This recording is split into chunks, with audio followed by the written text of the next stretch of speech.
Príspevok na stravovanie, zmena od 1. decembra 2025. Oznámením Ministerstva práce, sociálnych vecí a rodiny Slovenskej republiky číslo 280 z roku 2025 zbierky zákonov zo dňa 28.10.2025 sa opätovne v roku 2025 zvyšujú sumy stravného, a to s účinnosťou od 1. decembra 2025 takto. Časové pásmo 5 až 12 hodín zo sumy 8,80 eur na 9,30 eur. Časové pásmo 12 až 18 hodín zo sumy 13,10 eur na 13,80 eur.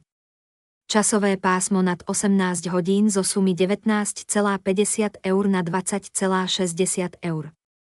Od základnej sumy stravného, ktorá bude platiť od 1. decembra 2025, čiže od sumy 9,30 eur pre časové pásmo 5 až 12 hodín, sú odvodené aj ďalšie veličiny ako napríklad minimálna hodnota stravovacej poukážky, príspevok na minimálny gastrolístok, príspevok zamestnávateľa.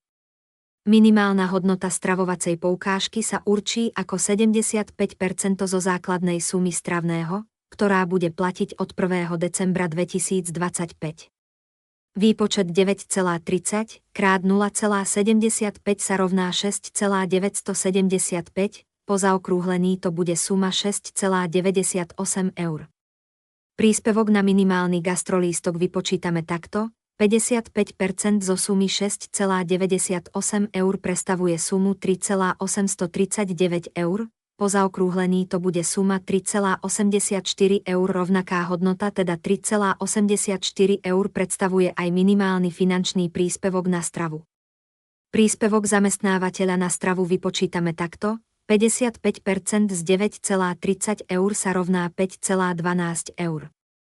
Ide o príspevok zamestnávateľa, ktorý považujeme za daňovo uznateľný výdavok. Okrem príspevku na stravovanie z nákladov zamestnávateľa, je zamestnávateľ povinný poskytovať svojim zamestnancom aj príspevok na stravu zo sociálneho fondu.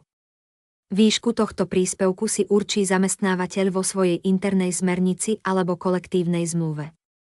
Tento príspevok zo sociálneho fondu je plne oslobodený od dane.